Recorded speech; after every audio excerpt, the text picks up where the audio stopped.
نہ میں وہابی نہ میں بابی، میں ہوں مسلم علمی کتابی، نہ میں وہابی نہ میں بابی، میں ہوں مسلم علمی کتابی۔ جی علی بھائی، اگلا سوال ہے کہ پورے عرب میں سے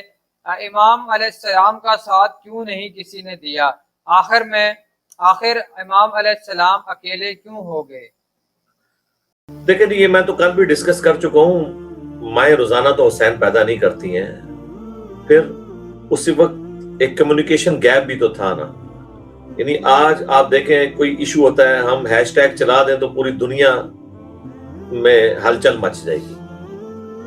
میں اکیلا بندہ یہاں بیٹھ کے پوری دنیا سے بات کر سکتا ہوں، لیکن اس زمانے میں تو آپ سوچ نہیں سکتے ساتھ والے گاؤں میں کیا ہو رہا ہے وہ بھی نہیں پتا ہوتا تھا۔ آج دنیا کے کسی گاؤں میں کوئی ایکٹیویٹی ہو جائے تو ہمیں پاکستان میں بیٹھے ہوئے ریئل ٹائم پتہ چل جاتی ہے، تو اس لیے وہ چیزوں کا آئیڈیا بھی نہیں تھا۔ دوسرا ظاہر ہے کہ یہ موت کا سفر تھا، سب لوگ تو اس طریقے سے تیار نہیں ہوتے۔ تیسرا یہ ہوا بھی حادثاتی طور پہ، امام حسین علیہ السلام کوئی جنگ لڑنے تو گئے نہیں تھے وہاں پہ، ورنہ اپنے بیوی بچوں کو تو ساتھ نہ لے کے جاتے ہیں۔ بیسیکلی وہ کوفہ شفٹ ہو رہے تھے وہاں سے ایک پولیٹیکل سٹرگل کو لانچ کرنے کے لیے، لیکن وہاں تک پہنچنے سے پہلے ہی ان کے اوپر جنگ مسلط کر دی گئی۔ وہ تو بیسیکلی وہاں پہ ہجرت کر کے شفٹ ہو رہے تھے کہ چونکہ حضرت علی کے چاہنے والے کوفہ میں موجود تھے، 5 سال مولا علی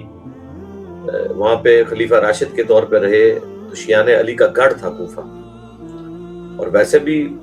اسلامک ورلڈ میں وہ اس وقت سب سے امپورٹنٹ جگہ تھی، کیونکہ کوفہ شہر جو ہے وہ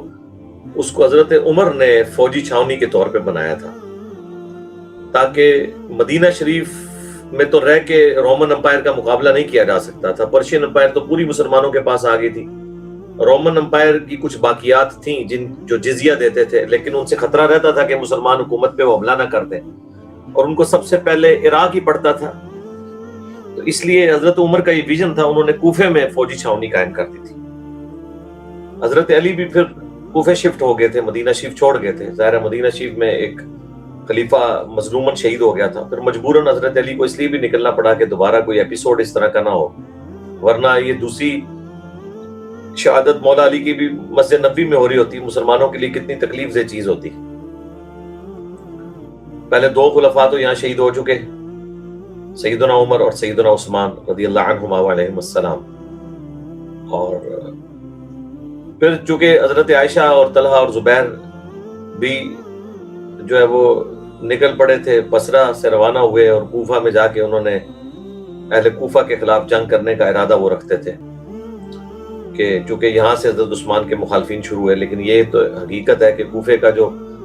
گورنر تھا ولید بن عقبہ، جو حضرت عثمان کا بھائی تھا، اس نے شراب پی کے نماز پڑھائی تھی، صحیح مسلم میں آتا ہے تفصیل کے ساتھ، بخاری میں بھی حضرت عثمان کے چیپٹر موجود ہیں، تو بعد میں کوڑے لگوائے گئے اسے۔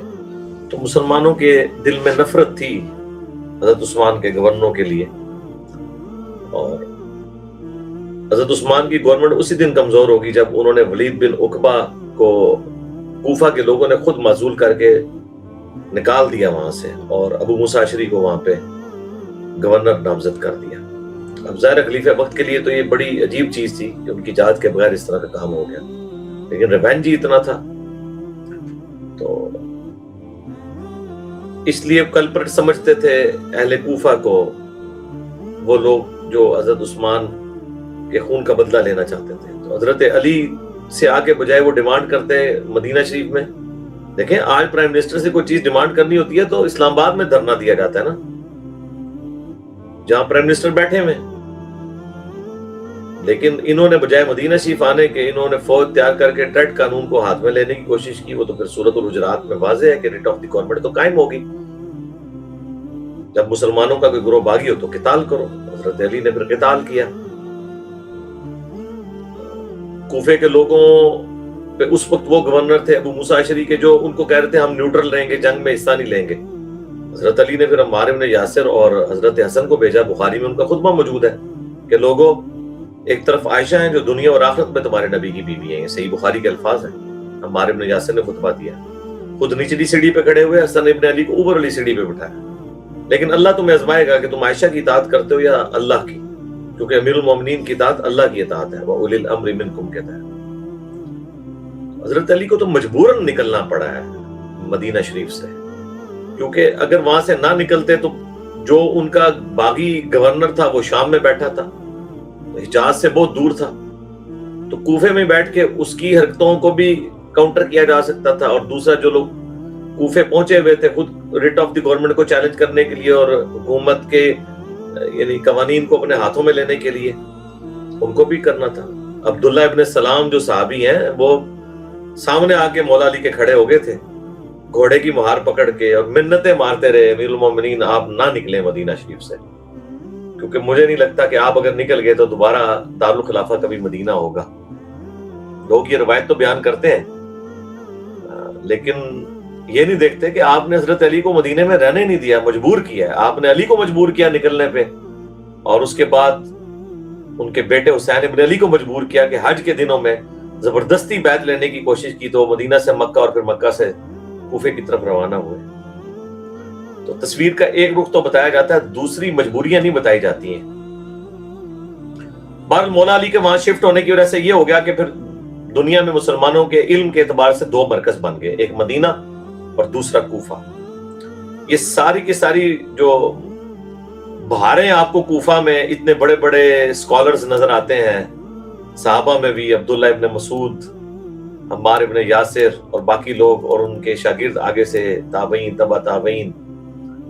اور بعد میں امام حنیفہ رحمہ اللہ اور باقی لوگ، یہ سب کی سب بہاریں مولا علی کی وہاں جانے سے ہوئی۔ تو یہ سارے کا سارا سیناریو تھا